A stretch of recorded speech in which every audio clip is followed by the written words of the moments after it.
on the line. I know that Pia is President NDC Pro from North America. Thank you very much for your time and good morning to you. Good morning to you, Senna. I hope you're well. Very well. How are you doing? I am also doing well. First, let me start with your own thoughts on what is happening and what is the sense in the U.S. about how people feel about America's, is it one-time involvement in the conflict? Well, first of all, I would say that majority of Americans are not in support of this particular action or what is going on in the Middle East. We have to acknowledge that there has not been any declaration of war between Iran and the United States. And Congress has not sanctioned anything of such sort or any war. Therefore, it is a breach on the sovereignty of Iran on that score. Now, with a general feeling, Americans appears to be tired. They've developed this fatigue of today war, tomorrow war, here and there. And just as we experienced during the Israeli-Palestine-Hamas war and the genocidal stuff that happened, you know, a lot of people were not pleased with it. And for that matter, it caused the Democratic Party. It was one of the major reasons why the Democrats lost the election. And President Trump campaigned against wars. You know, he was even emphatic in stating that the Ukraine-Russian war, he would be in the position to get it resolved within 24 to 48 hours. And it showed, he gave that confidence, that bold leadership that Americans were not seeing in Joe Biden. Therefore, people are surprised that someone that preached or campaigned against wars all of a sudden turn around and then engage in such, you know, activity, i.e. bombing a sovereign nation where it has absolutely nothing to do with you directly. We know how the relationship between Israel and the United States, it's like an annex. Israel is like an annex to the United States. We acknowledge that. Right? However, this is not a direct confrontation between the United States and Iran, but rather Iran and Israel. And everyone knows that it was Israel that initiated this because they attacked Iran first and then Iran decided to respond. So what business does the United States have to directly get involved and then bomb Iran by attacking their nuclear facility? So people are not pleased with it. So if you want to ask me how people are feeling, they are not happy in general, including certain key, Republicans such as Marjorie Taylor, even the Republican strategist, Steve Bannon, has criticized this action. And they've all stated that, look, America first. This decision has to be America first. And in this instance, America doesn't have any direct business whatsoever. So it's unpopular, if you ask me. Okay. But he says, and in fact, there's a feeling that, and from reading through his tweets, he feels this intervention that the U.S. has made, he's made on behalf of the people of the U.S., would essentially mean an end to the war and has declared a ceasefire. Well, you know how these things go sometimes. Every action has its own objectives and goals. To others, like the Netanyahu and co., right? They are looking for a regime change. Were they able to achieve that? No. The nuclear facilities, were they able to close it entirely or kill it? No. Iran still has its nuclear facilities. Indeed, the satellite images that show that Iran got intelligence that there could be such a strike on them. So 3 to 4 months ago, they moved such facilities to an unknown destination. That's the reason why, as of now, the intel of the United States says that we don't know where these nuclear facilities are. So what did you achieve at the end of the day? What goal did you achieve? No regime change. You did not touch on their nuclear facility. Therefore, what else? What else? So now you go back into history, right? You know, these are generational wars. And, it's not a war that you win overnight, right? And for you to say you want a regime change, it means there has to be boots on the ground. A direct war. It has to be pretty intense. And it's a war that will last, if not a year or more. You know, and it's not something that the United States is ready for at this moment. The timing is just wrong. Just like they tried it with Ukraine and Russia and realized that it was a wrong move. You know, look at it from this angle. Do you recall, in the heat of the campaign, out of nowhere, there was a failed assassination attempt on President Trump, then candidate Trump. Yes. Out of nowhere, in less than a few minutes, they said it was Iran. At that moment, any researcher knew that definitely there's going to be a problem should Trump win with Iran, right? And to make it more popular, hoping that they will get the support of Americans, saying that, well, if Iran tried to kill our favorite president, then we shouldn't let them live. But Americans did not heed to that. They saw through what the whole gimmick. They questioned whether it was real or otherwise. So, best of our knowledge, we knew that something of this sort would happen. That so Trump win, definitely he will go after Iran one way or the other.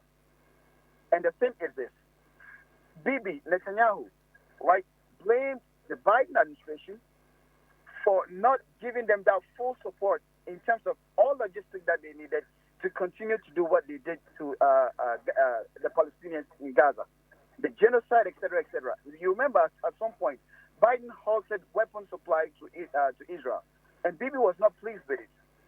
And that was when the Bibi team found a partnership with Trump, and they supported Trump to win. Therefore, it's time for you to pay back. If we brought you to power, you need to help us. Deep down, I strongly believe that Trump didn't want this. Deep down, Trump didn't want this. But he's placed in a position where he just needs to act. And so he acted. If elections are conducted today in Israel, Netanyahu will lose miserably. Netanyahu will lose miserably. Because since he came, it has been one failure or the other, one failure or the other. If they were that smart, how come they couldn't detect Hamas on 7th October? So they consider that as intelligence failure on that part of the Mossad people. So that's the reality that is being faced as of now. And with this, strike that happened yesterday, right? If Iran truly wanted to attack the United States, it would have been some preemptive strikes. They just wanted to show that they are not weak. It was very symbolic. It was for the symbolic gesture of it, not the intention of saying that we are going to strike, the United States. And indeed, they informed the United States ahead of time that this is what is about to happen.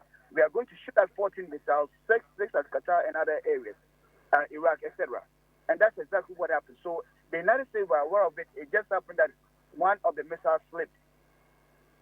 So it was for a symbolic gesture. But Iran will still go ahead and do what it wants to do to Israel. And guess what? Look, they have caused much damage to Israel, almost $500 billion.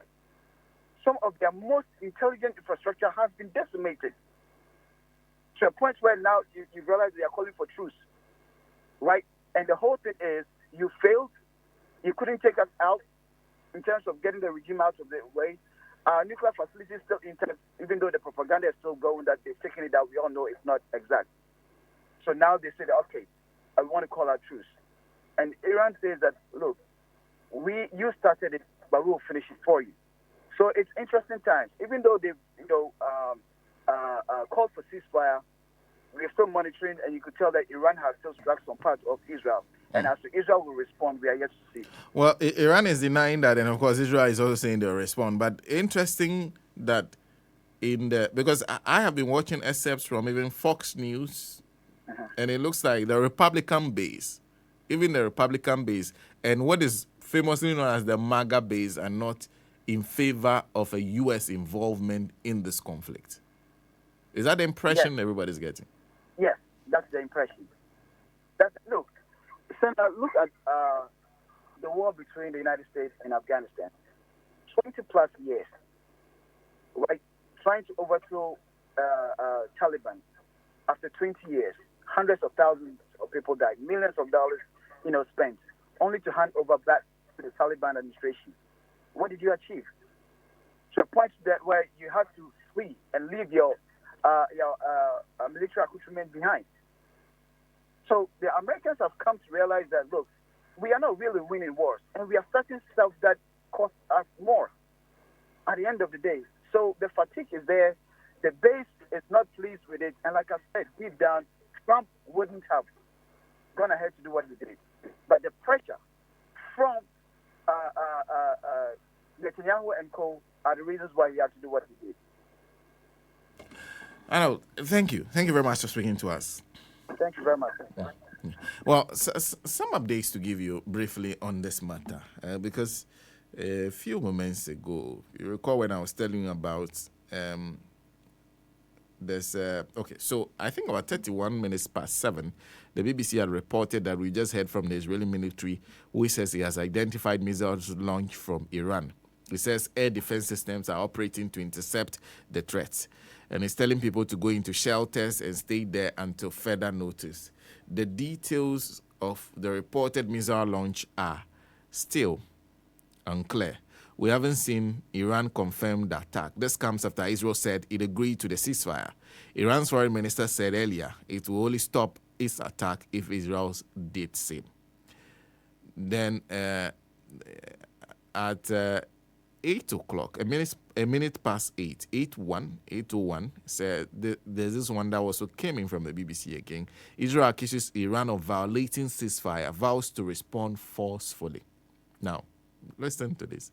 It says Israeli Defense Minister Israel Katz has just issued a statement saying he has ordered the Israel Defense Forces to respond forcefully to Iran's violation of the ceasefire with intense strikes against regime targets in the heart of Tehran. As a reminder, we haven't seen Iran confirm the attack. Iran's foreign minister said earlier that it would only stop its attack if Israel did same. We are keeping an eye for any major developments or statements from both sides and will update you soon as we get them. Now, let me read that again. It says the Israeli Defense Minister, Israel Katz, has just issued a statement saying he has ordered the Israel Defense Forces to respond forcefully, quote, respond forcefully to Iran's violation of ceasefire with intense strikes against regime targets in the heart of Tehran, end quote. As a reminder, we haven't seen Iran confirm the attack. Iran's foreign minister said earlier that it will only stop its attacks if Israel did same. Now, there was followed by this update at 18 minutes past 8, says Israeli Finance Minister. The headline, Israeli Finance Minister, Tehran will shake. And he says, shortly after Israel said he had detected missile launches from Iran, the country's far-right finance minister posted a brief statement on social media. Tehran will shake. That's a quote. Bezalel Smotrich, a key ally of Prime Minister Benjamin Netanyahu, writes on X. As a reminder, Israel's defense minister says he has ordered the military to respond forcefully to Iran's violation of ceasefire. While Iran has not confirmed they have attacked, we are watching for any major developments and will update you as soon as we have them. Now, this is an update at 24 minutes past 8 from the BBC. It says Iran denies firing missile at Israel. It says Iranian state media has responded to Israel's accusations, saying Iran denies reports that it fired a missile at Israel after the ceasefire began. And then there's 30 minutes past 8. There's a reporting from the BBC's Dan Johnson in Jerusalem.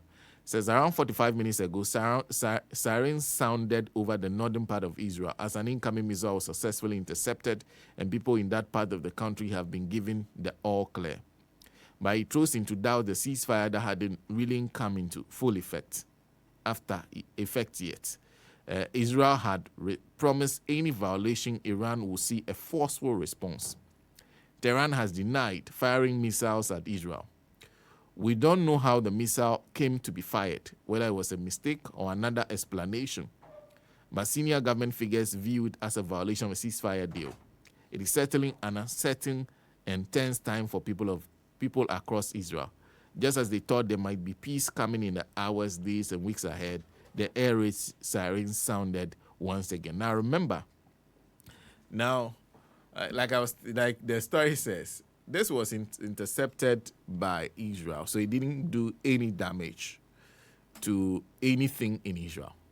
But Israel is saying that they will fire a missile. I have always told you that as far as the Netanyahu regime is concerned, they need war to stay above water.